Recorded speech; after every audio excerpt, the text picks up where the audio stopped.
if anyone ever thinks that Putin, if everyone genuinely would believe that Putin is saying right that Ukraine is bad because it has nationalists, well, I hate to break to you all, but he is the one who used to claim about him being the most proper and true nationalist. Why? Because there is a clear definition of what is a nationalist. And it's a person who strongly identifies with their own nation and vigorously supports its interests, especially to the exclusion or detriment of the interests of their nation of other nations. So, if you ever think that he is saying that it's bad to be a nationalist, well, first of all, remember who a nationalist is. Second of all, remember that he is going against himself. That's why nationalists and Nazicists are completely different people. This practice and prevent the dissemination of this concept. I say that Ukrainians are part of the one Russian people. They say, no, we are a separate people. Okay, fine. If they consider themselves a separate people, they have the right to do so, but not on the basis of Nazism. Could you then bring up, please, Belarus? Like, I'm genuinely now curious if Tucker Carlson would bring Belarus, like trying to find this differentiation. The Nazi ideology. Would you be satisfied with the territory that you have now? Закончим. Вы же задали вопрос по неонацизму и денацификации. I will finish answering the question. You just asked a question about neo-Nazism and denazification. Look, the president of Ukraine visited Canada. This story is well known, but being silenced in the Western countries. The Canadian Parliament introduced a man who, as the Speaker of the Parliament said, fought against the Russians during the World War II. Well, who fought against the Russians during the World War II? Hitler and his accomplices. It turned out that this man served in the SS troops. Yeah. He personally killed Russians, Poles, and Jews. Yeah, this one The was SS troops consisted of Ukrainian nationalists who did this dirty work. The president of Ukraine stood up with the entire Parliament of Canada and applauded this man. How can this be imagined? The president of Ukraine himself, by the way, is a Jew by nationality. Really, my question is, what do you do about it? I mean, Hitler's been dead for 80 years. Nazi Germany no longer exists. And so, true. And so, I think what you're saying is you want to extinguish or at least control Ukrainian nationalism. But how? How do you do that? Yeah, how do you... Послушайте меня. Ваш вопрос очень тонкий. Listen to me. Your question is very subtle, and I can tell you what I think. Do not take offense. Okay, Of course. yeah. Он, казалось бы, тонкий, он очень противный, этот вопрос. This question appears to be subtle. It is quite pesky.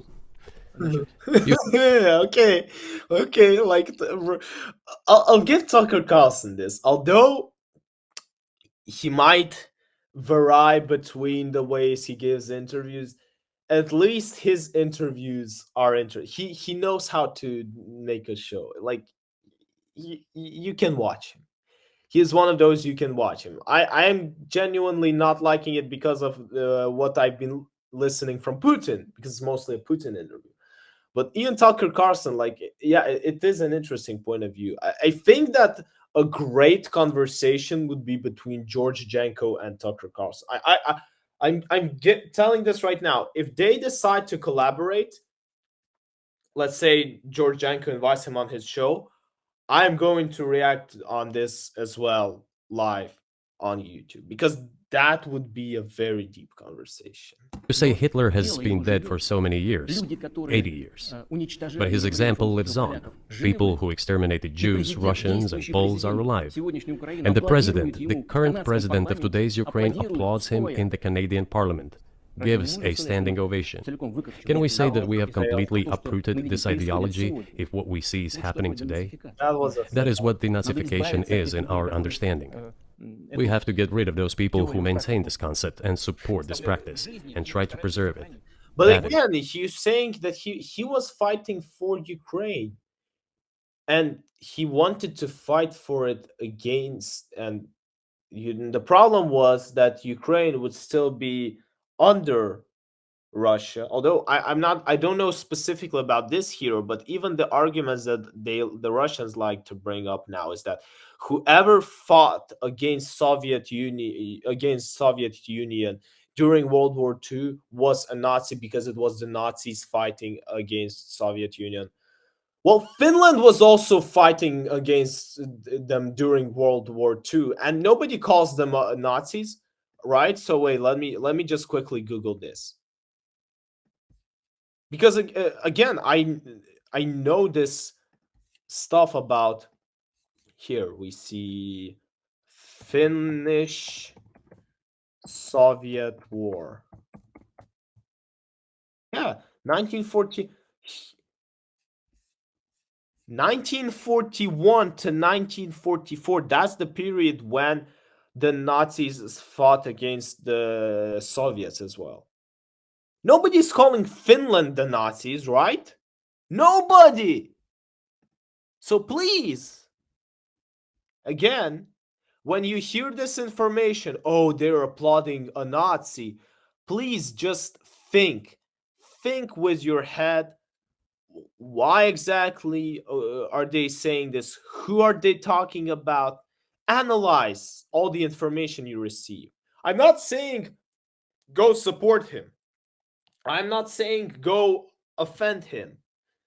I'm saying think and pick your own side. Don't pick the side that you think someone made you pick. Don't pick the side that someone pushed towards you. No, you can listen to everyone, make your conclusions, probably discuss it with your own inner ideas, and pick a side. is what denazification is. That is what we mean. Right. My question was a little more specific. It was, of course, not a defense of Nazis, neo or otherwise. It was a practical question. You don't control the entire country. You don't control Kiev. You don't seem like you want to. So how do you eliminate a culture or an ideology or feelings or a view of history in a country that you don't control? What do you do about that? А вы знаете, как вам не покажется странным, в ходе переговоров в Стамбуле... You know, as strange as it may seem to you, during the negotiations in Istanbul, we did agree that we have it all in writing. Neo-Nazism would not be cultivated in Ukraine, including that it would be prohibited at the legislative level. I mean, did anyone even define what neo-Nazism is in the terms of those negotiations? Okay, you said it won't be pushed. What are the definitions? And I can agree as well, because Ukraine is looking like there's no Nazism in our country. Obviously, we wouldn't push it. Like, why? We don't have it. So explain why. What do you specifically even mean by it, President? Mr. Carlson, we agreed on that. This, it turns out, can be done during the negotiation process. And there's nothing humiliating for Ukraine as a modern civilized state. Is any state allowed to promote Nazism? It is not, is it? That is it. Will there be talks, and why haven't there been talks about resolving the conflict in Ukraine, peace talks? Obviously, and they are continuing, but one side sees it the one way, and the other side sees it the other way. Right now, we're going to listen to this one side. They have been. They reached a very high stage of coordination of positions in a complex process, but still they were almost finalized. But after we withdrew our troops from Kiev, as I have already said, the other side threw away all these agreements and obeyed the instructions of Western countries, European countries, and the United States to fight Russia to the bitter end. Moreover, the president of Ukraine has legislated a ban on negotiating with Russia. He signed a decree forbidding everyone to negotiate with Russia. That is true. But how are we going to negotiate if he forbade himself and everyone to do this? That is true. We know that he is putting forward some ideas about this settlement, but in order to agree on something, we need to have a dialogue. Is that not right? Well, but you wouldn't be speaking to the Ukrainian president, you'd be speaking to the American president. Probably. When was the last time you spoke to Joe Biden? I cannot remember when I talked to him. I do not remember. We can look it up. You don't remember? No. Why? Do I have to remember everything? I have my own things to do. We have domestic political affairs. Well, he's funding the war that you're fighting, so I would think that would be memorable. Yeah. Ну да, он финансирует. Well, yes, he funds, but I talked to him before the special military operation, of course. And I said to him then, by the way, I will not go into details, I never do, but I said to him then, I believe that you are making a huge mistake of historic proportions by supporting everything that is happening there, in Ukraine, by pushing Russia away. I told him repeatedly, by the way. I think that would be correct if I stop here. What did he say? Можно, у него... Ask him, please. It is easier for you. You are a citizen of the United States. Go and ask him. It is not appropriate for me to comment on our conversation. But you haven't spoken to him since before February of 2022. Нет, мы не разговаривали. Но у нас есть... No, we haven't spoken. Кстати говоря, вот, Certain contacts are being maintained, though. Speaking of which, про мое предложение... do you remember what I told you about my proposal to work together on a missile defense system? Yes. Да. Вот, можно спросить у всех. Они же You can все ask all of them. здоровы. All of them are safe and sound, thank God. Бывший президент. The former president, Condoleezza, is safe and sound, and I think Mr. Gates and the current director of the intelligence agency, Mr. Burns, the then ambassador to Russia, in my opinion, are a very successful ambassador. Они все свидетели этих разговоров. They were all witnesses to these conversations. То же самое, Ask если them. вам интересно, что ответить. Same here. If you are interested in what Mr. President Biden responded to me, ask him. At any rate, I talked to him about it. I'm definitely interested, but That would from be the outside, it an seems like this could interview. devolve or evolve into I don't something think that that brings the Biden entire would- world into conflict and could initiate a nuclear launch. And so why don't you just call Biden and say, let's work this out? Yeah, that's also true. А что решить? Все очень... всё What's there to work out? It's very simple. I repeat. Есть контакты по линии, там... Wait, различные- but have- if you said Tucker is actually giving good questions. Putin agreed that if he's going to negotiate, he's probably going to negotiate with the United States. So the question is, if you want to negotiate, and if so to say Zelensky doesn't want, Ukraine doesn't want, why don't you then call Biden? The whoever thinks what, the biggest funder from the Ukrainian part of this war, because Ukraine needs funding to still continue fighting and the US is providing it. Why don't you call him? If you really want to negotiate, call him. I actually haven't thought about this before, but now it does make sense. Why doesn't he call him? Contacts through various agencies. Я вам скажу, что мы говорим на эту тему. I will tell you what we are saying on this matter and what we are conveying to the US leadership. Боевые. If you really want to stop fighting, you need to stop supplying weapons. It will be over within a few weeks. That's it. Тогда можно договориться. And then we can agree on some terms. Before you do that, stop. Чего мне звонить? What's easier? Why would I call him? What should I talk to him about? Or beg him for what? And what Вы messages do you get собираетесь back? поставить такое-то, такое-то оружие на Украину. Вы- You're going to deliver such and such weapons to Ukraine? Oh, I'm afraid, please don't. What is there to talk about? Do you think NATO is worried about this becoming a global war or a nuclear conflict? At least that's what they're talking about. And they're trying to intimidate their own population with an imaginary Russian threat. This is an obvious fact. And thinking people, not Philistines, but thinking people, analysts, those who are engaged in real politics, just smart people, understand perfectly well that this is a fake. Раздувается. They're trying to fuel the Russian threat. The threat I think you're referring to is a Russian invasion of Poland, Latvia, expansionist behavior. Can you imagine a scenario where you sent Russian troops to Poland? Только в одном случае, если со стороны... Only in one case, if Poland attacks Russia. Why? Because we have no interest in Poland, Latvia, or anywhere else. Нигде. Why would we do that? We simply don't have any interest. It's just threat mongering. Well, the argument, I know you know this, is that, well, he invaded Ukraine. He has territorial aims across the continent. And you're saying unequivocally you don't. Абсолютно, это абсолютно исключено. It is absolutely out of the Быть question. никаким аналитиком. You just don't have to be any kind of analyst. It goes against common sense to get involved in some kind of a global war. Глобальная война. поставить на грань. And a global war will bring all humanity to the brink of destruction. It's obvious. Вот. И есть, конечно, средства. There are certainly means of deterrence. They have been scaring everyone with us all along. Tomorrow Russia will use tactical nuclear weapons. Tomorrow Russia will use that. No, the day after tomorrow. So what? Выбить из налогоплательщиков In order to extort additional money from US taxpayers and European taxpayers in the confrontation with Russia in the Ukrainian theater of war. The goal is to weaken Russia as much as possible. That might. One of our senior United States senators from the state of New York, Chuck Schumer, said yesterday, I believe, that we have to continue to fund the Ukrainian effort, or U.S. soldiers, citizens could wind up fighting there. How do you assess that? That could be a guarantee. Like, this is, again, one of the biggest. You don't really need a lot of funding, but if you would put US citizens or US military over there fighting, well, it means that the US should have a very good reason. Otherwise, I don't see them sending people. Это провокация.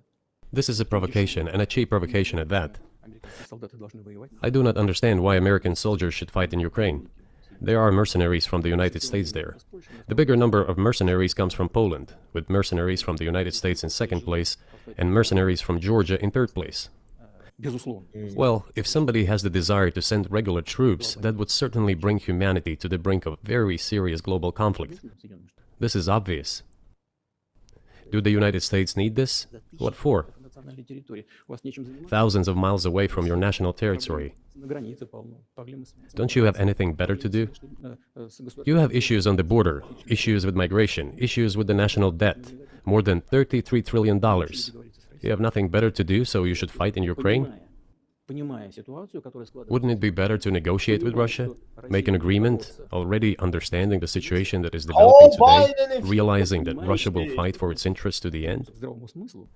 And realizing this, actually return to common sense, start respecting our country and its interests, and look for certain solutions. Кажется, что это гораздо умнее.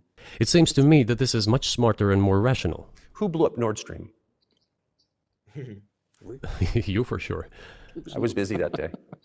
Nate, do you have I did not blow up Nord Stream. Thank you, though. У вас лично, может быть, есть алиби. У вас лично. You personally may have an alibi, but the CIA has no such alibi. Do you have evidence that NATO or the CIA did it? Вы знаете, я не You know, I won't get into details, but people always say in such cases, look for someone who is interested. But in this case, we should not only look for someone who is interested, but also for someone who has capabilities. Because there may be many people interested, but not all of them are capable of sinking to the bottom of the Baltic Sea and carrying out this explosion. These two components should be connected. Who is interested and who is capable of doing it? But I'm confused. I mean, that's the biggest act of industrial terrorism ever, and it's the largest emission of CO2 in history. Okay, so if you had evidence, and presumably given your security services, your intel services, you would, that NATO, the US, CIA, the West did this, why wouldn't you present it and win a propaganda victory? Because we are so good and we're so gentle and we don't start conflicts. We want to negotiate with everyone. Oh, we're so nice. Killing people here, killing people there. It's only because we have to, because we're so sweet. в войне пропаганды очень сложно. In the war of propaganda, it is very difficult to defeat the United States, because the United States controls all the world's media and many European media. The ultimate beneficiary of the biggest European media are American financial institutions. Don't you know that?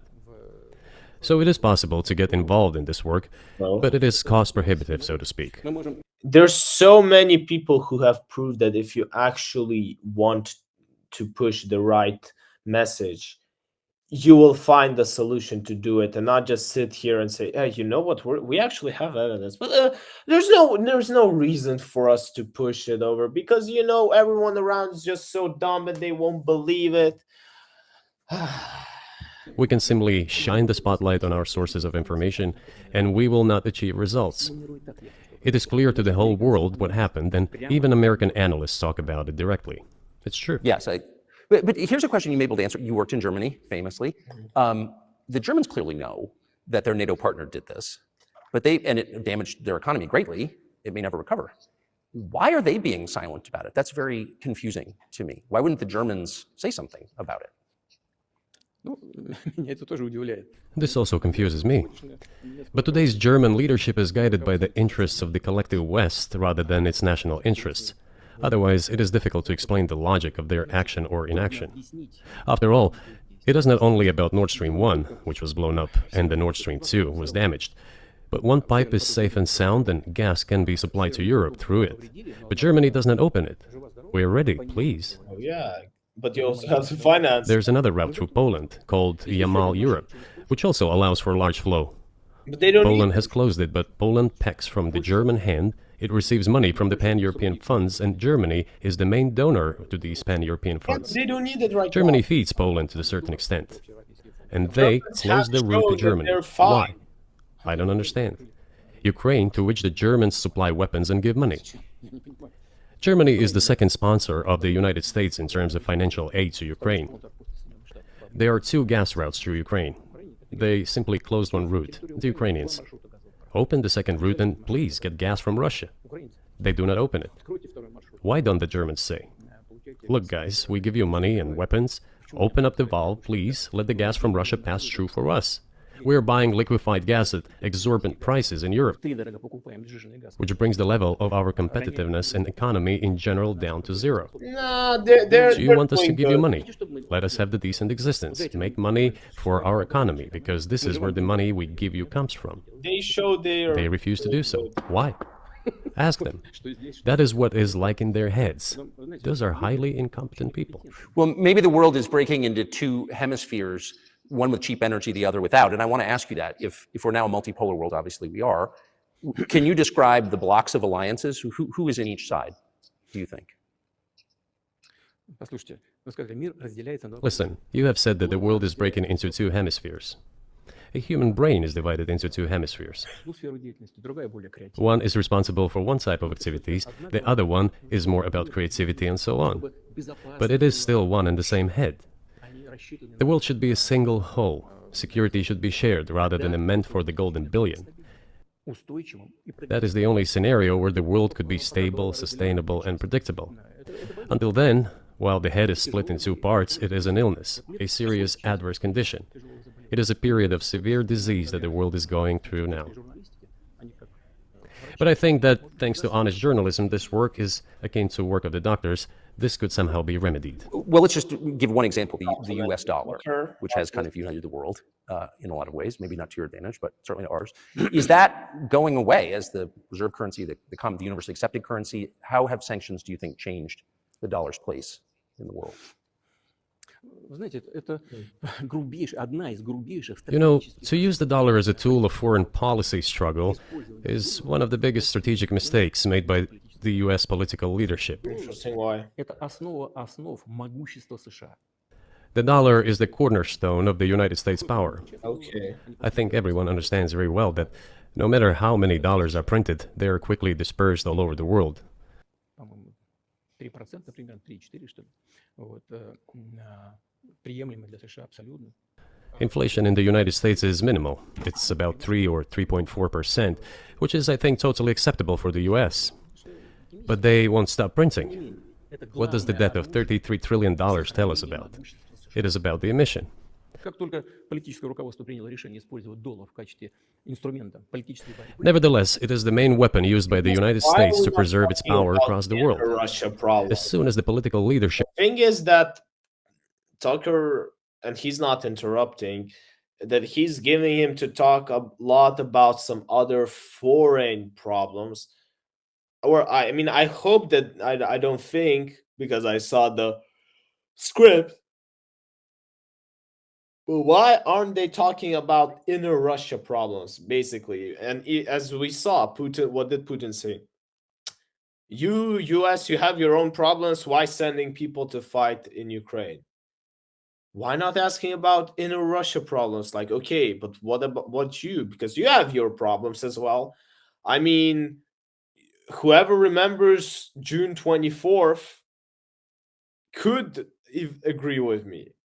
Yeah, Yevgeny Prigozhin, the Wagner Group strikes, and this is just one problem that I've recently mentioned.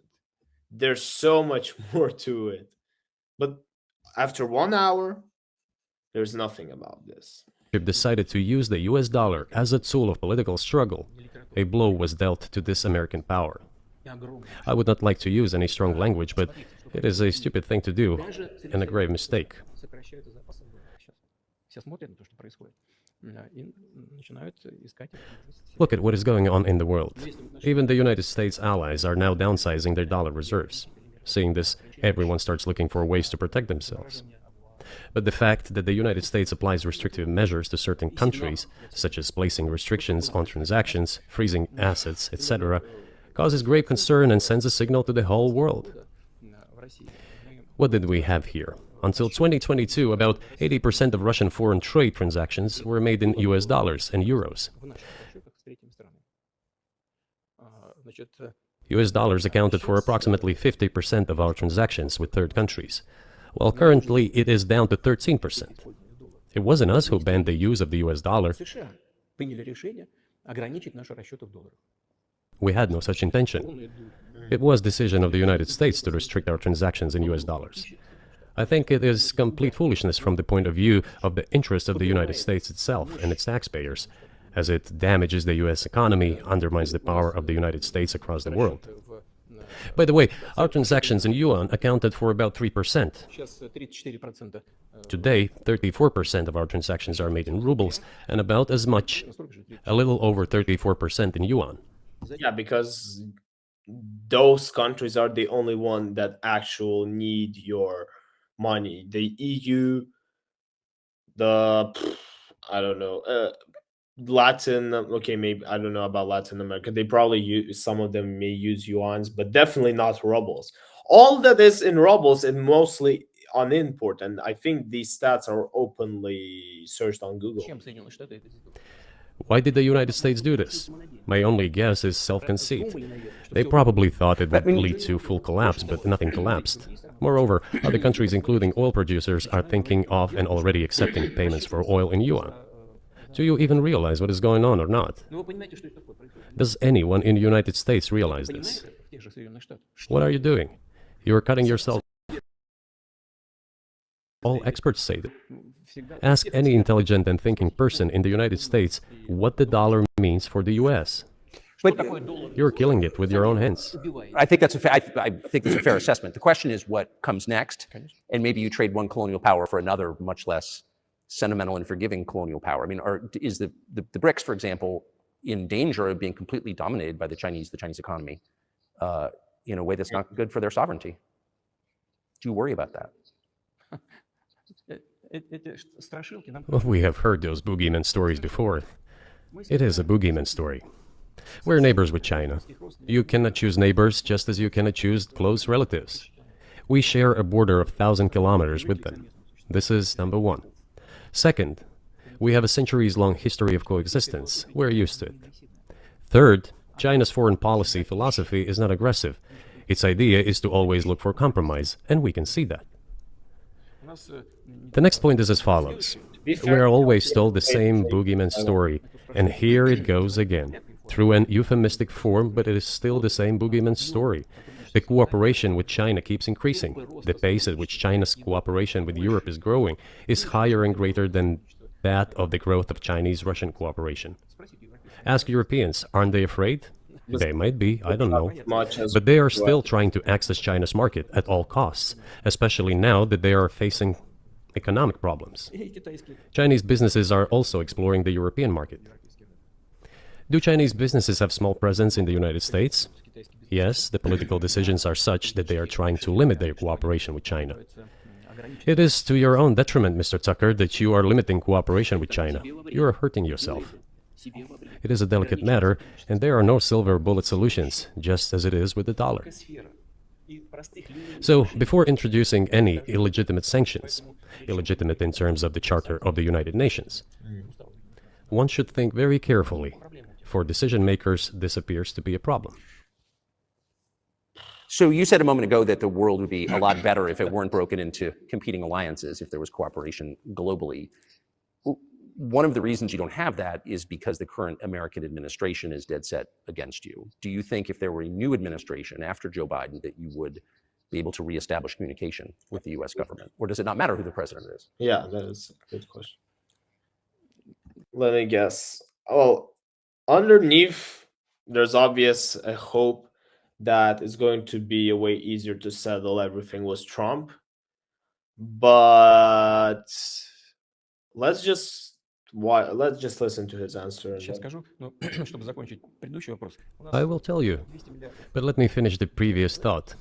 We, together with my colleague and friend, President Xi Jinping, set a goal to reach $200 billion of mutual trade with China this year. We have exceeded this level. According to our figures, our bilateral trade with China totals already $230 billion, and the Chinese statistics says it is $240 billion. One more important thing, our trade is well balanced, mutually complementary in high-tech, energy, scientific research and development. It is very balanced. As for BRICS, where Russia took over the presidency this year, the BRICS countries are, by and large, developing very rapidly. Look, if memory serves me right, back in 1992, the share of the G7 countries in the world economy amounted to 47%, whereas in 2022 it was down to, I think, a little over 30%. The BRICS countries accounted for only 16% in 1992, but now their share is greater than that of the G7. It has nothing to do with the events in Ukraine. This is due to the trends of global development and world economy, as I mentioned just now. Yeah, because you're taking the undeveloped parts. Who are they inflated by? Yes, the African parts, the Asian world, because the territory that BRICS influences is so big that it surpasses the quality of the territory that they do not influence, so to say. It is inevitable. This will keep happening. It is like the rise of the... So it's a pure territory number. Obviously, when you have lots and lots of territory, when you cover a lot, you will probably outgain someone by a bit. The sun. You cannot prevent the sun from rising. You have to adapt to it. How do the United States adapt? With the help of force, sanctions, pressure, bombings, and use of armed forces. This is about self-conceit. Your political establishment does not understand that the world is changing under objective circumstances. And in order to preserve your level, even if someone aspires, to the level of dominance, you have to make the right decisions in a competent and timely manner. Such brutal actions, including with regard to Russia and, say, other countries, are counterproductive. This is an obvious fact. It has already become evident. You just asked me if another leader comes and changes something.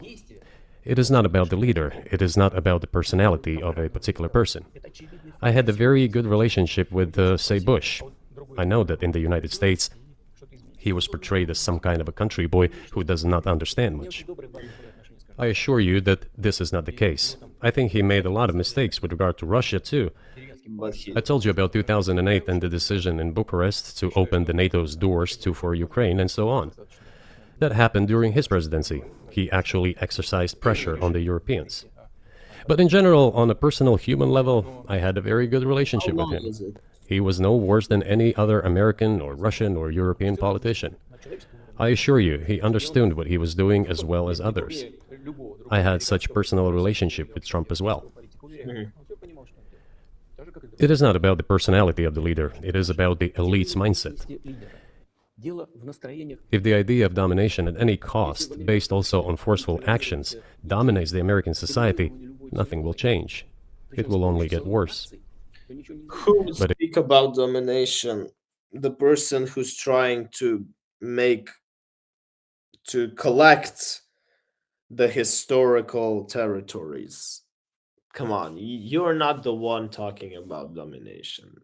If, in the end, one comes to the awareness that the world has been changing due to the objective circumstances, and that one should be able to adapt to them in time, using the advantages that the US still has today, then perhaps something may change. Look, China's economy has become the first economy in the world in purchasing power parity. In terms of volume, it overtook the US a long time ago. The USA comes second, then India, 1.5 billion people, and then Japan, with Russia in the 5th place. Russia was the first economy in Europe last year, despite all the sanctions and restrictions. In what? Is it normal from your point of view? No, Sanctions. in what metric was it the first economy? There's no such thing as first economy. There are specific metrics. It's like they're best in football. Best in football what? What do you mean by best in football? Most trophies won, most goals scored. What is the criteria that you're specifically talking right now? Restrictions, impossibility of payments in dollars, being cut off from SWIFT services, sanctions against our ships carrying oil, sanctions against airplanes, sanctions in everything, everywhere. The largest number of sanctions in the world which are applied against Russia. And we have become Europe's first economy during this time. The tools that US uses don't work. Well, one has to think about what to do. If this realization comes to the ruling elites, then yes, then the first person of the state will act in anticipation of what the voters and the people who make decisions at various levels expect from this person. Then maybe something will change. But you're describing two different systems. You say that the leader acts in the interest of the voters, but you also say these decisions are not made by the leader, they're made by the ruling classes. You've run this country for so long, you've known all these American presidents. What are those power centers in the United States, do you think? Like, who actually makes the decisions? I don't know. I don't know. America is a complex country. Conservative on one hand, rapidly changing on the other. It's not easy for us to sort it all out. Who makes decisions in the elections? Is it possible to understand this when each state has its own legislation? Each state regulates itself? Someone can be excluded from elections at the state level. It is a two-stage electoral system. It is very difficult for us to understand it. Certainly, there are two parties that are dominant, the Republicans and the Democrats. And within this party system, the centers that make decisions, that prepare decisions. Then, look, why, in my opinion, after the collapse of the Soviet Union, such an erroneous, crude, completely unjustified policy of pressure was pursued against Russia? After all, this is a policy of pressure. NATO expansion, support for the separatists in Caucasus, creation of a missile defense system. These are all elements of pressure. Bro, this is a bad interview from Tucker Carlson, not simply because of not just because of what Putin is saying, but because you only talk about things that suit him. So again, where are the questions about the inner conflicts? Where are the questions about inner problems, about 15% of people not having a toilet inside of their house in Russia? Where are all these questions? Like, why are we only talking about some sort of foreign policy? This is why my commenting is such a small level, because we talked about history, we talked about the war right now, and all of a sudden we're talking about global things, so to say. So all basically what Putin is saying is that Russia is so good, like compared to the others, and we're only comparing to the others, but there's so many problems, and Carlson could have hit on them if it was obviously an interview that would be as an interview. But I'll make my conclusions after we finish. We only have like 36 more minutes, and I am going to finish it because I'm not gonna quit after I've been through 1.5 hours. Pressure, pressure, pressure. Then, dragging Ukraine into NATO is all about pressure, pressure, pressure. Why? I think, among other things, because excessive production capacities were created. During the confrontation with the Soviet Union, there were many centers created and specialists on the Soviet Union who could not do anything else. They convinced the political leadership that it is necessary to continue chiseling Russia, to try to break it up, to create on this territory several quasi-state entities, and to subdue them in a divided form, to use their combined potential for the future struggle with China. This is a mistake, including the excessive potential of those who worked for the confrontation with the Soviet Union. It is necessary to get rid of this. There should be new, fresh forces, people who look into the future and understand what is happening in the world. Look at how Indonesia is developing. 600 million people. Where can we get away from that? Nowhere. We just have to assume that Indonesia will enter, it is already in, the club of the world's leading economies, no matter who likes it or dislikes it. Yes, we understand and are aware that in the United States, despite all the economic problems, the situation is still normal, with the economy growing decently. The GDP is growing by 2.5%, if I'm not mistaken. But if we want to ensure the future, then we need to change our approach to what is changing. As I already said, the world would nevertheless change, regardless of how the developments in Ukraine end. The world is changing. In the United States themselves, experts are writing that the United States are nonetheless gradually changing their position in the world. It is your experts who write that. I just read them. The only question is how this would happen, painfully and quickly, or gently and gradually. And this is written by people who are not anti-American. They simply follow global development trends. That's it. And in order to assess them and change policies, we need people who think, look forward, can analyze and recommend certain decisions at the level of political leaders. I just have to ask, you've said clearly that NATO expansion eastward is a violation of the promise you all were made in 1990. It's a threat to your country. Right before you sent troops into Ukraine, the Vice President of the United States went to the Munich Security Conference and encouraged the President of Ukraine to join NATO. Do you think that was an effort to provoke you into military action?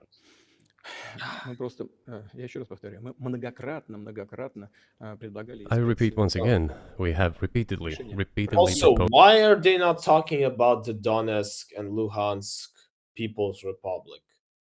The problem that I have with people talking about February 24th is that they keep forgetting February 21st, which I think is a way more crucial date, which is a very crucial date, because this was the date where Putin, he so to say accepted. How do I say this word correctly in English? Give me a second.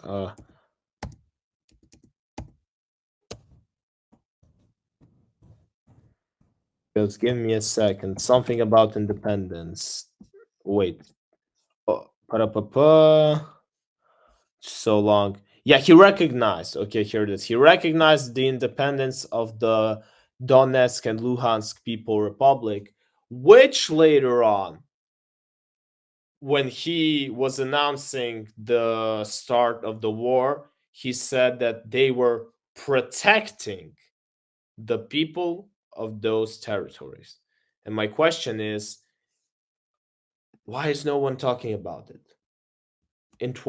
Even in 2024, like I genuinely cannot understand it. To seek a solution to the problems that arose in Ukraine after 2014 coup d'etat through peaceful means.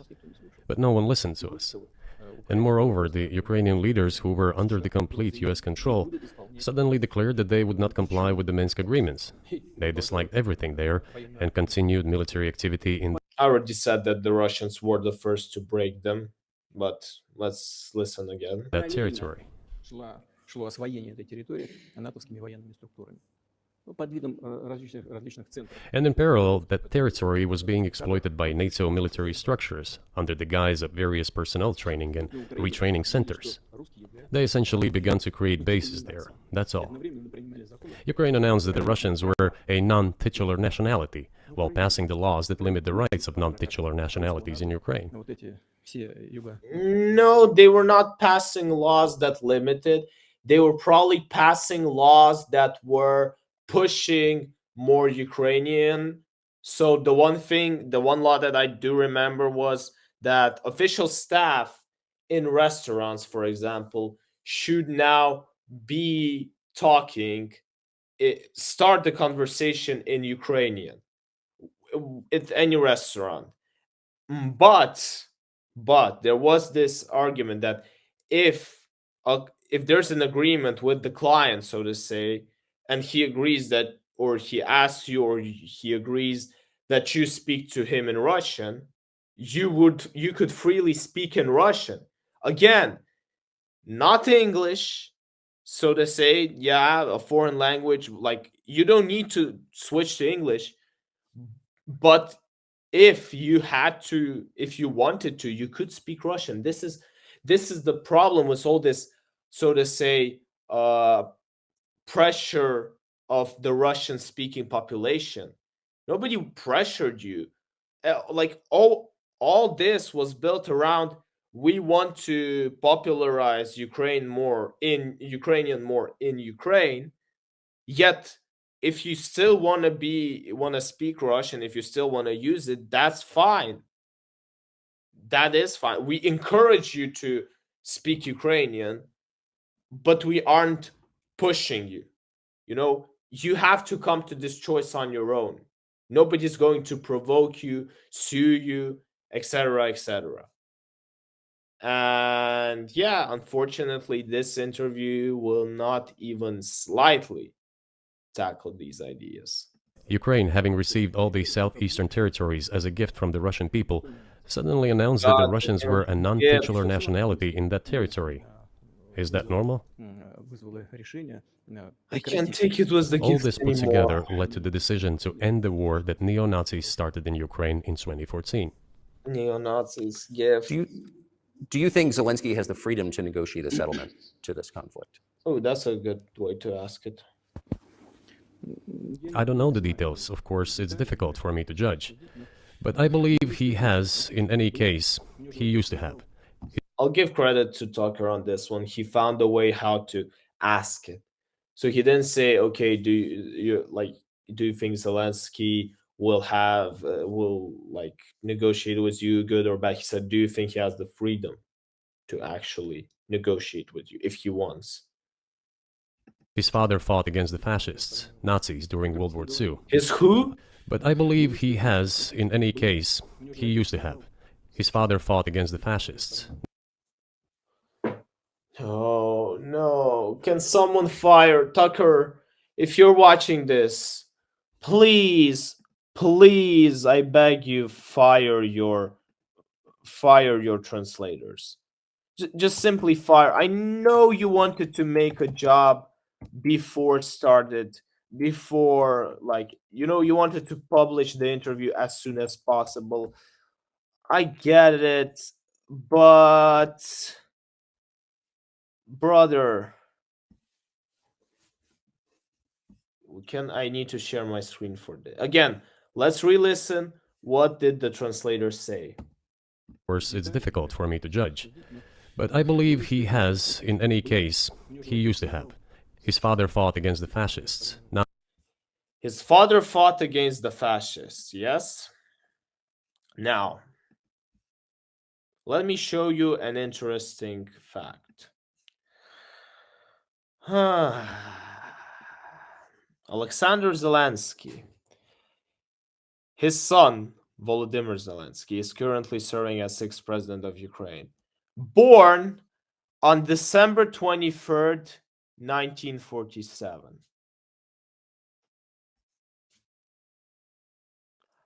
How could he fight against the Nazis? How could he fight against the fascists? And again, since it's covered, I cannot really hear if it was Putin who said father, or was it maybe Tucker's translator who was that bad. But the point of the story is, again, you have to listen to these facts. Otherwise, you're gonna get trapped into believing simply by listening. Again, we're gonna listen one more time. What specifically did he say? I'm gonna try to catch it. It's difficult for me to judge. But I believe he has, in any case, he used to have. His father fought against the fascists, Nazis, during World War II. I once talked to him about this. I said, Volodya, what are you doing? Why are you supporting neo-Nazis in Ukraine today? Yes. While your father fought against fascism? Yeah, I heard He that. was a Yes. Wait, frontline I heard that. Yes. Volodya, what are you doing? Why are you supporting neo-Nazis in Ukraine today, while your father fought against fascism? He said отец.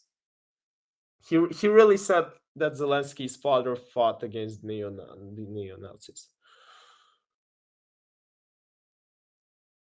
Again, it's so easy to believe into. And I'm only pointing out the obvious facts with numbers and like basically Google facts. I didn't even point out every single thing that he said about the economics because I'm not an expert on specifically on them. But I'm sure I would actually want to watch maybe a reaction from an economist point of view, like if his words actually are true or not. But even here, like this is not the first mistake he does during this interview, and it is a bit of a weird mistake, and it's weird that even Tucker doesn't confront him on this. He was a frontline soldier. I will not tell you what he answered, this is a separate topic, and I think it's incorrect for me to do so. But as to the freedom of choice, why not? He came to power on the expectations of Ukrainian people that he would lead Ukraine to peace. He talked about this. It was thanks to this that he won the elections overwhelmingly. But then, when he came to power, in my opinion, he realized two things. Firstly, it is better not to clash with neo-Nazis and nationalists, because they are aggressive and very active. You can expect anything from them. And secondly, the US-led West supports them and will always support those who antagonize with Russia. It is beneficial and safe. So he took the relevant position despite promising his people to end the war in Ukraine. He deceived his voters. But do you think at this point, as of February 2024, he has the latitude, the freedom to speak with you or your government directly about putting an end to this, which clearly isn't helping his country or the world? Can he do that, do you think? Yeah. Again, a fun fact about this interview, Putin isn't answering directly Carlson's questions. He is saying something he has in his mind, but he isn't, like, Tucker's question was clear. Does he have the freedom? We don't need the history of Zelensky. Again, which is false because of some kind of father who fought the Nazis when he was 2 years to be born. But just answer the questions. Come on. Why not? He considers himself head of state. He won the elections. Although we believe in Russia that the coup d'etat is the primary source of power for everything that happened after 2014. And in this sense... Oh my god, I now understood what the junta is. He's talking about the junta. Oh my god, yeah. Well, it's good that I haven't understood this before. Even today, government is flawed. But he considers himself the president, and he is recognized by the United States, all of Europe, and practically the rest of the world in such a capacity. Why not? He can. We negotiated with Ukraine in Istanbul. We agreed. He was aware of this. Moreover, the negotiation group leader, Mr. Arahamia is his last name, I believe still heads the faction of the ruling party, the party of the president in the Rada. He still heads the presidential faction in the Rada, the country's parliament. He still sits there. He even put his preliminary signature on the document I am telling you about. But then he publicly stated to the whole world, we were ready to sign this document, but Mr. Johnson, then the Prime Minister of Great Britain, came and dissuaded us from doing this, saying it was better to fight Russia. They would give everything needed for us to return what was lost during the clashes with Russia. And we agreed with this proposal. Look, his statement has been published. He said it publicly. Can they return to this or not? The question is, do they want it or not? Further on, President of Ukraine issued a decree prohibiting negotiations with us. Let him cancel that decree, and that's it. We have never refused negotiations, indeed. We hear all the time, is Russia ready? Yes, we have not refused. It was them who publicly refused. Well, let him cancel his decree and enter into negotiations. We have never refused. And the fact that they obeyed the demand or persuasion of Mr. Johnson, the former Prime Minister of Great Britain, seems ridiculous and very sad to me. Because, as Mr. Arakamia put it, we could have stopped those hostilities with war a year and a half ago already. But the British persuaded us and we refused this. Where is Mr. Johnson now? And the war continues. That's a good question. Where do you think he is, and why did he do that? Come on, you're the president. You're supposed to use correctly. I genuinely don't get how people of such high status as Vladimir Putin could still curse publicly on an interview that will arguably be watched by hundreds of millions of people. But coming back, again, if if Putin said that everything there is controlled by the United States, how could Johnson's visit and one Johnson's word convince Zelensky and convince Ukraine to continue fighting?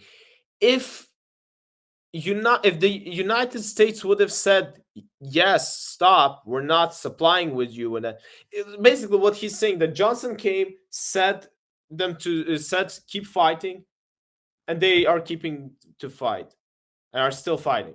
But it's not Johnson who is funding it.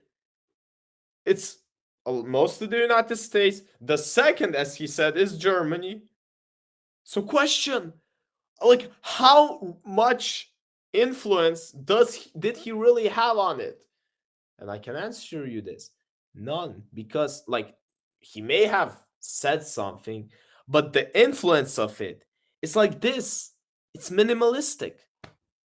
Because he's not the one who is in charge of all of this. He's not even as a British minister anymore. Come on. Like, I'm telling you this, and this interview is a trap. If you are an average citizen who cannot think and analyze, you're gonna get trapped by it, because you're gonna listen and go, nice. Oh, I can even listen to it. I swear, if you're watching this interview or this reaction, all that I'm asking you is to think, analyze the information that you hear, and this will help you a lot in your life. But let's finish these 26 minutes. Hell knows. I don't understand it myself. There was a general starting point. For some reason, everyone had the illusion that Russia could be defeated on the battlefield. Because of arrogance, because of a pure heart, but not because of a great mind. You've described the connection between Russia and Ukraine. You've described Russia itself a couple of times as orthodox. No, he did not describe Russia at all, because you didn't ask him a single question.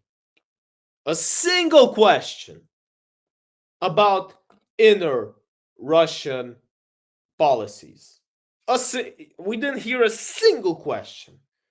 So how can you say that he discussed everything needed? How, Tucker?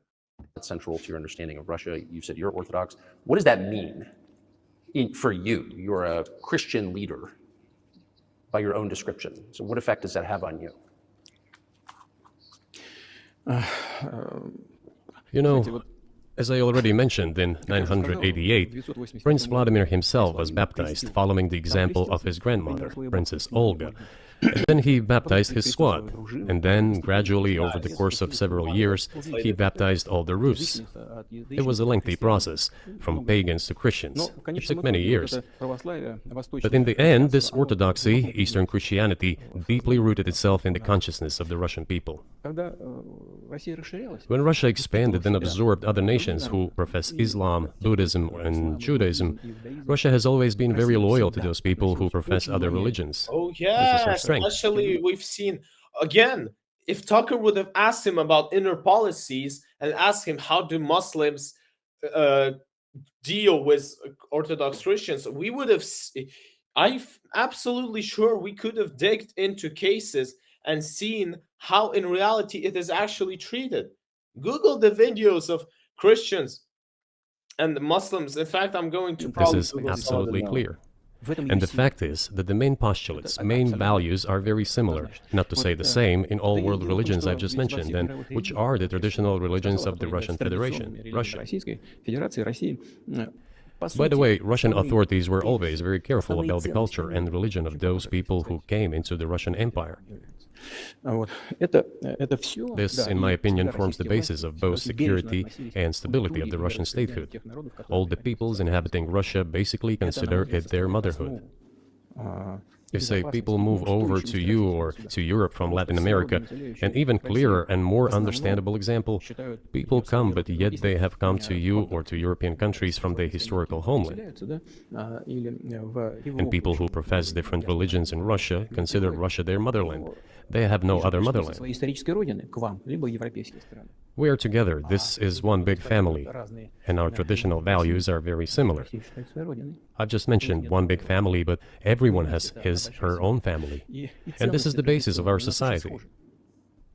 And if we say that the motherland and the family are specifically connected with each other, it is indeed the case, since it is impossible to ensure a normal future for our children and our families unless we ensure a normal, sustainable future for the entire country, for the motherland. That is why patriotic sentiment is so strong in Russia. But can I say that the one way in which the Yeah, I'm going to show you what Vladimir Putin meant by everything inside is absolutely great. The translation to it: anti-Semite destructions in the airport of Makhachkala.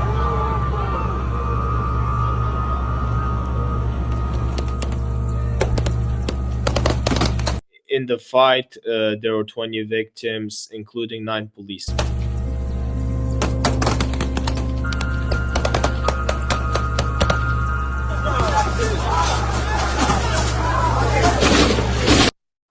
The Ministry of Inner Affairs said that over 60 participants were arrested.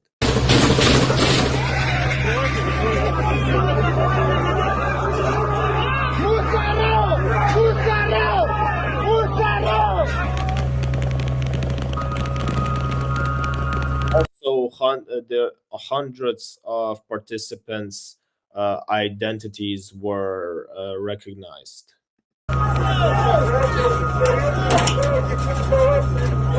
Established.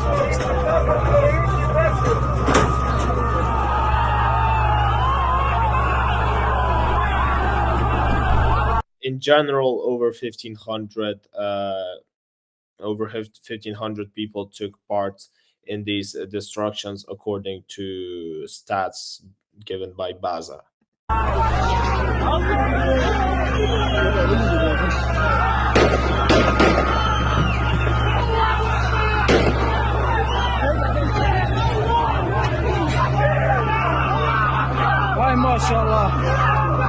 And the head of Dagestan, Serhim Aliko, promised that no one will see forgiveness.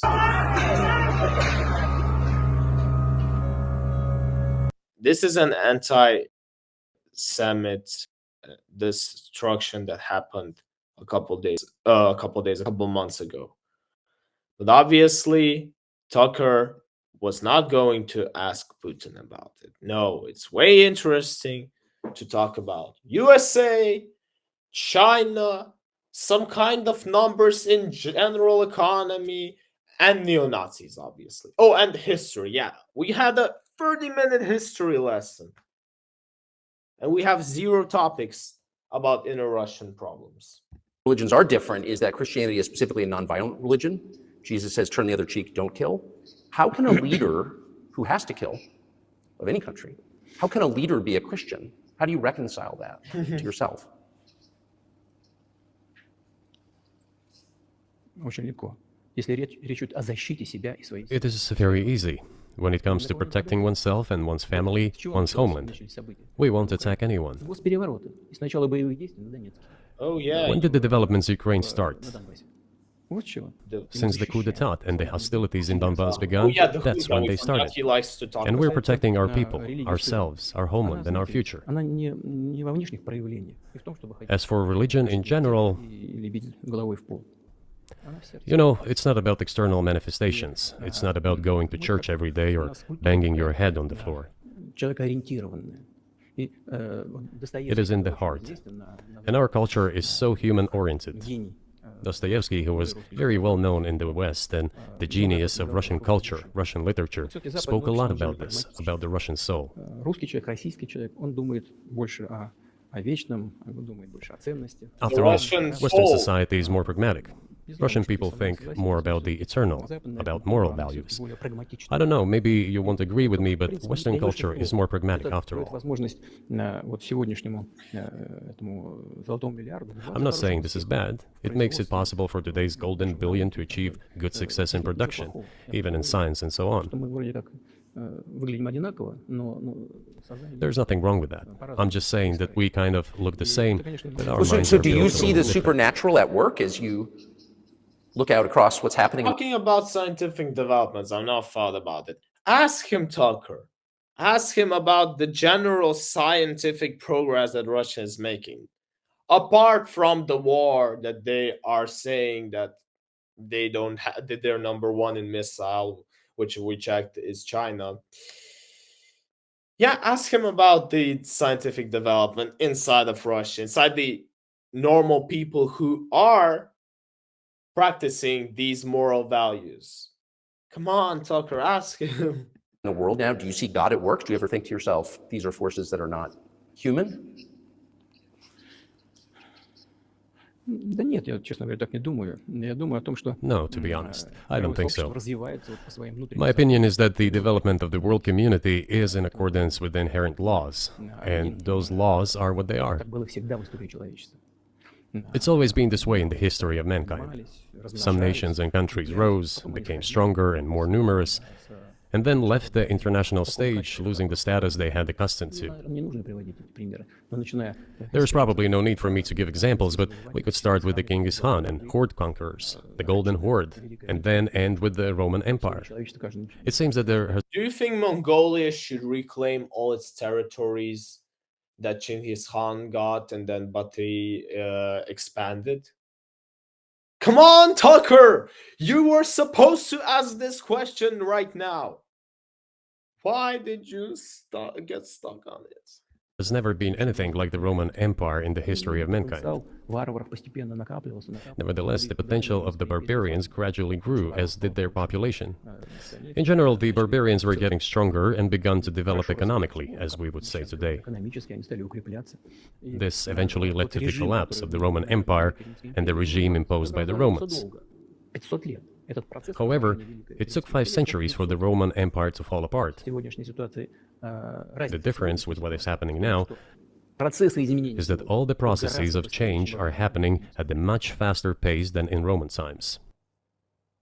So when does the AI empire start, do you think? The eye in Russia, Tuckers. всё в более You're сложные asking increasingly more complicated questions. To answer them, you That's complicated. He didn't ask you a single question about inner policies. How can this be complicated? This is just a haha question. need to be an expert in big Для того, numbers, чтобы big ответить data, на and конечно, AI. специалистам в Mankind is сфере currently чисел, facing many threats. в сфере Due to the genetic researches, it is now possible to create a superhuman, a specialized human being, a genetically engineered athlete, scientist, military man. There are reports that Elon Musk has already had a chip implanted in the human Сейчас brain in говорят, the что USA. США, Илон Маск внедрил уже чип в мозг какого-то человека. What do you think of that? Ну, Маска, Really. я You could have interrupted him on so many questions. And you decided to ask his opinion on this one. I want to watch till the end to then eventually give my conclusions. думаю, что Маска Well, I think there's no stopping Elon Musk. He will do as he sees fit. Nevertheless, you need to find some common ground with him, search for ways to persuade him.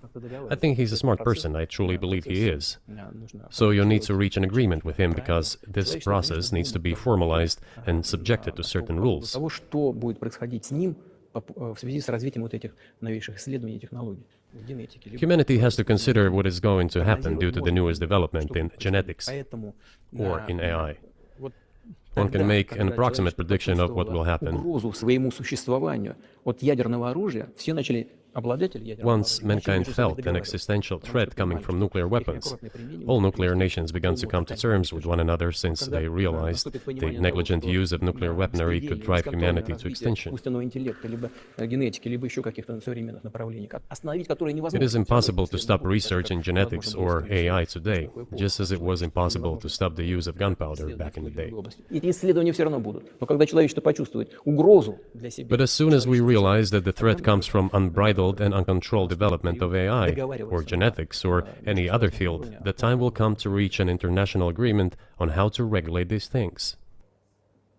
I appreciate all the time you've given us. I just got to ask you one last question, and that's about someone who's very famous in the United States, probably not here, Evan Gershkovich, who's the Wall Street Journal reporter. He's 32, and he's been in prison for almost a year. This is a huge story in the United States, and I just want to ask you directly, without getting into the details of it or your version of what happened, if as a sign of your decency, you would be willing to release him to us and we'll bring him back to the United States.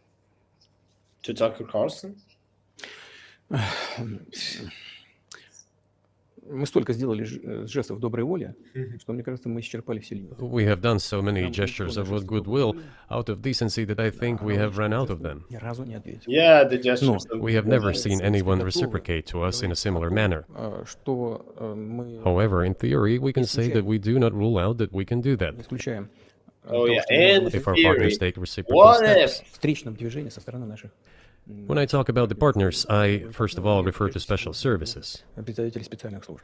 Special services are in contact with one another. They are talking about the matter in question.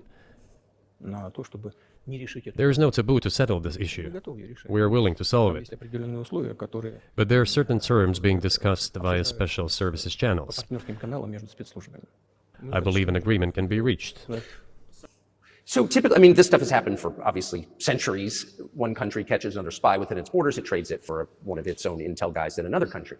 I think what makes, and it's not my business, but what makes this difference is the guy's obviously not a spy, he's a kid.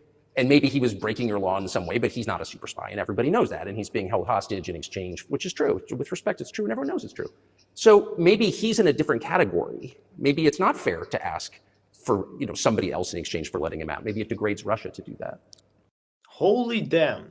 Tucker, like, check out how nervous he is. He doesn't want to hurt the ego, but he's asking for the first time after 2 hours, he is actually asking a confronting question, giving confronting, opposing opinion for the first time. And you know what I'll say?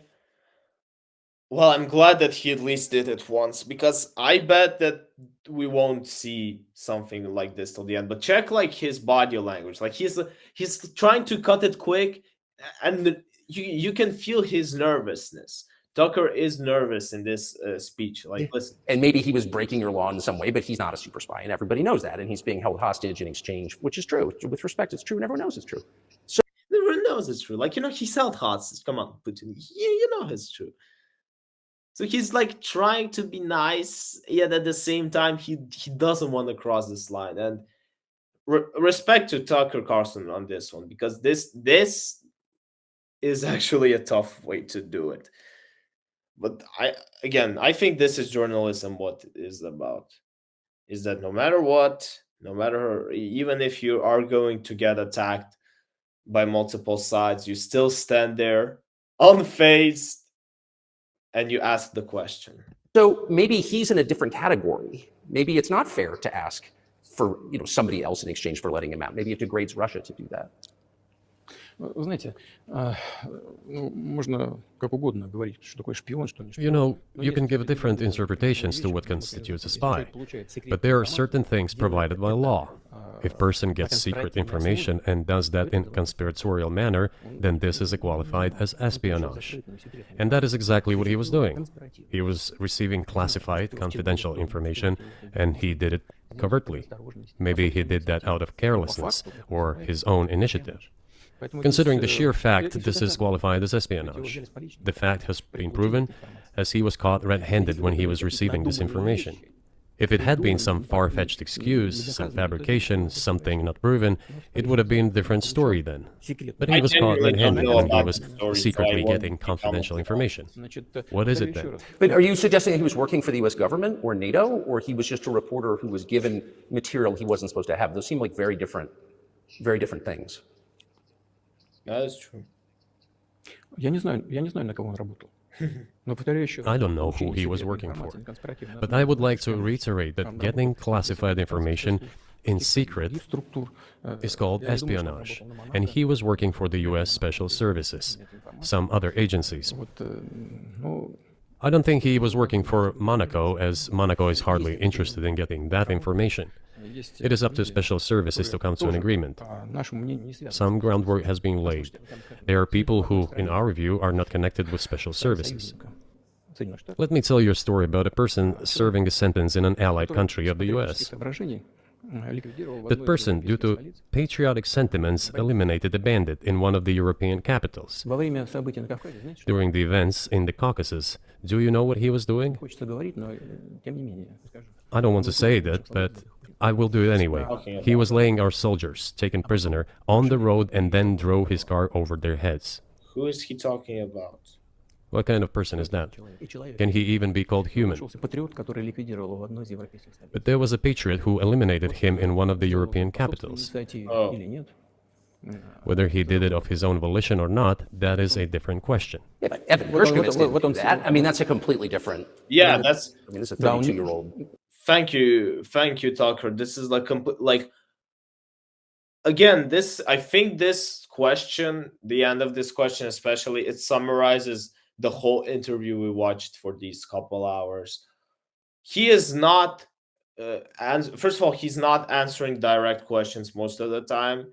Secondly, whenever there's a a slimy topic that he isn't that comfortable talking about, he tries to push to talk about someone else, the US, the Chinese, again, this economy, whoever, but not about inner Russia. So how many we have here? 10 minutes. Okay, let's finish the 10 minutes and then I'll give a full and brief conclusion. Like Ну, он newspaper делал, да, reporter. He committed делал something другое. different.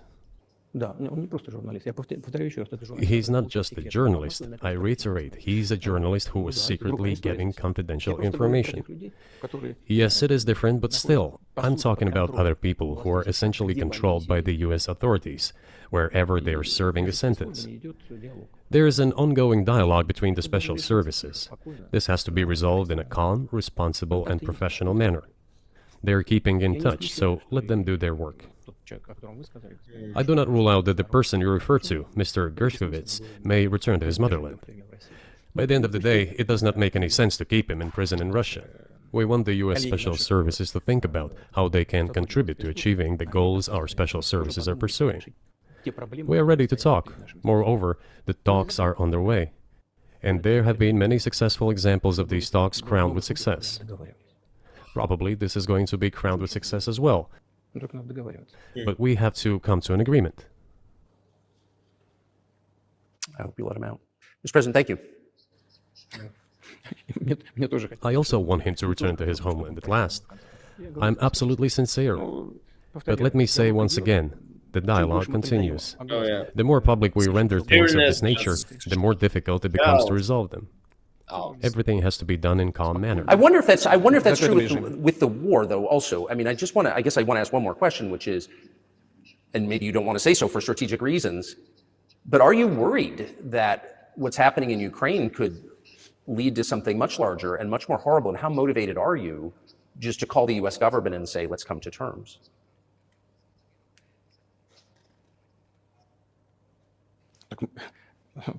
Послушайте, я же сказал. I already said that we did not refuse to talk. yeah, but you're not like this is the whole. What Tucker is asking is okay, just call the government, and you're saying, well, we never refused to talk. It's different ways. Start talking and not refusing to talk are two completely different paths, so to say. Willing to negotiate. It is the Western side, and Ukraine is obviously a satellite state of the US. It is evident. I do not want you to take it as if I'm looking for a strong word or an insult, but we both understand what is happening. The financial support, 72 billion US dollars, was provided. Germany ranks second, then other European countries come. Dozens of billions of US dollars are going to Ukraine. There's a huge influx of weapons. In this case, you should tell the current Ukrainian leadership to stop and come to negotiating table, rescind this absurd decree. We did not refuse. Sure, but you already said it. I didn't think you meant it as an insult because you already said correctly, it's been reported that Ukraine was prevented from negotiating a peace settlement by the former British Prime Minister acting on behalf of the Biden administration. So of course there are satellite, big countries control small countries. That's not new. And that's why I asked about dealing directly with the Biden administration, which is making these decisions, not President Zelensky of Ukraine. Если администрация Зеленского на Украине отказалась от переговоров, well, if the Zelensky administration in Ukraine refused to negotiate, I assume they did it under the instruction from Washington. If Washington believes it to be the wrong decision, let it abandon it. Let it find a delicate excuse so that no... So you're saying that the Ukrainians did it because the US told them, therefore there's no sense calling the US. Oh boy. Again, you could at least ask them why they did this decision. Every single decision that, if you're saying that the Ukrainians are doing everything they do only by the command from the US, then why are you waiting for Ukrainians? Talk to the US. The US didn't abandon their choice. The US didn't answer you. At least you'll know the answer. I know where it's coming from because we could see how many times Putin lied in this interview, how many times he literally gave false information that would suit him. And Tucker Carlson, if he wanted, he could have pushed it better. But again, first of all, I kind of get it. He is interviewing one of the most powerful human beings on the planet. So probably he's not yet in that status to somehow confront him that much. He tried with the journalist, and we saw that nervousness a bit. But even the questions and the ways Putin answered them, like the interview is bad, probably in general, if I would grade it. On behalf of Tucker Carlson, he actually did a better job than I expected him to. But because he didn't tackle these inner issues, I can't say he really did a good job. And well, yeah, Putin, as Putin, he's going to push his strives, talk about some kind of bullshit history, and afterwards lead to neo-Nazis. That is the main topics. We have one is insulting. Let it come up with a way out. It was not us who made this decision. It was them. So let's go back on it. That is it. However, they made the wrong decision, and now we have to look for a way out of the situation to correct their mistakes. They did it, so let them correct it themselves. We support this. So I just want to make sure I'm not misunderstanding what you're saying. I don't think that I am. I think you're saying you want a negotiated settlement to what's happening in Ukraine. Right. And we made it. We prepared a huge document in Istanbul that was initialed by the head of the Ukrainian delegation. He affixed his signature to some of the provisions, not to all of it. He put his signature, and then he himself said, "We were ready to sign it and the war would have been over long ago, 18 months ago. However, Prime Minister Johnson came, talked us out of it, and we missed that chance." Well, you missed it, you made a mistake. Let them get back to that, that is all. Why do we have to bother ourselves and correct somebody else's mistakes? I know one can say it is our mistake. It was us who intensified the situation and decided to put an end to the war that started in 2014 in Donbass, as I have already said, by means of weapons. Let me get back to further in history. I already told you this. No more history. We were just discussing it to the declaration. No more history. We are ready. What else is needed? Do you think it's too humiliating at this point for NATO to accept Russian control of what was 2 years ago Ukrainian territory? Я же сказал. I said let them think how to do it with dignity. There are options if there is a will. Варианты есть. Но если желание. Up until now, there has been the uproar and screaming about inflicting a strategic defeat on Russia on the battlefield. Стратегического поражения России, поражения на Now they are apparently coming to realize that it is difficult to achieve, if possible at all. In my opinion, it is impossible by definition. It is never going to happen. It seems to me that now, those who are in power in the West have come to realize this as well. это осознание пришло. Ну, подумайте теперь. If so, if the realization has set in, they have to think what to do next. We are ready for this dialogue. Would you be willing to say, congratulations, NATO, you won, and just keep the situation where it is now? Ну, вы знаете, это предмет переговоров. You know, it is a subject matter for the negotiations. No one is willing to conduct, or, to put it more accurately, Точнее сказать, хотят. they are willing but do not know how to do it. Я не только вижу, I know they want to. It is not just I see it, but I know they do want it. But they're struggling to understand how to do it. They have driven the situation to the point where we are at. It is not us who have done that. It is our partners, opponents who have done that. Well, now let them think how to reverse the situation. We're not against it. It would be funny if it were not so sad. Да, было бы смешно, если бы не было так грустно. This endless mobilization in Ukraine, the hysteria, the domestic problems, sooner or later it will result in agreement. Истерика там, внутренние проблемы. You know, this probably sounds strange given the current situation, Все равно мы договоримся. И but the relations between the two peoples will be rebuilt в anyway. сегодняшней ситуации прозвучит. It will take a lot of time, but they will heal. Между народами восстановится. Потребуется много времени. I'll give you very unusual examples. Совсем приведу вам необычный пример. There is a combat encounter on the battlefield. Here's a specific example. Ukrainian soldiers got encircled. This is an example from real life. Our soldiers were shouting to them, "There is no chance. Surrender yourselves. Come out and you will be alive." Наши солдаты им кричат. Suddenly, the Ukrainian soldiers were screaming from there in Russian, perfect Russian, saying, "Russians, do not surrender." And all of them И perished. не сдаются. They still identify themselves as Russian. Они до сих пор русские. Russian people Воссоединение произойдет. brings together. Not. This is just like, stories. Shall we end here, or is there anything else? No, I think that's great. Спасибо. Thank you, Mr. President.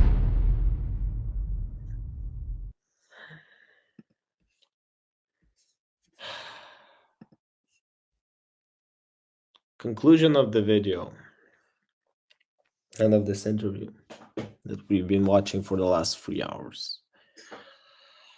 Moral of today's reaction. I think that if you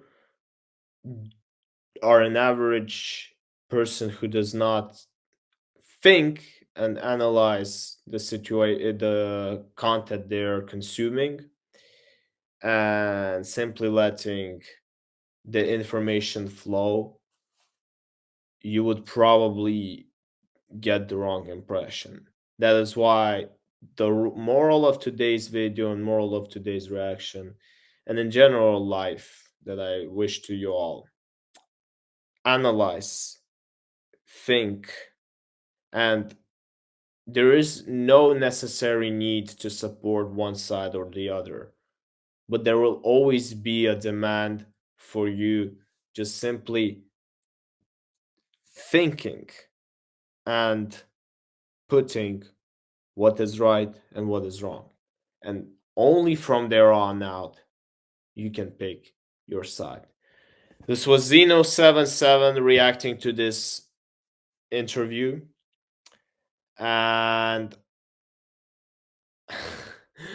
this would be a very good moment to announce the Super Bowl stream on Sunday, which I will do. On Sunday, February 11th, we are going to have another long stream because we are going to be watching the Super Bowl on this YouTube channel. Yeah, weird change of pace from Putin interview to Super Bowl. But this is what this YouTube channel is about. It's about reacting and delivering the... Actually, it's more of me just watching the content I like and just sharing my thoughts with you.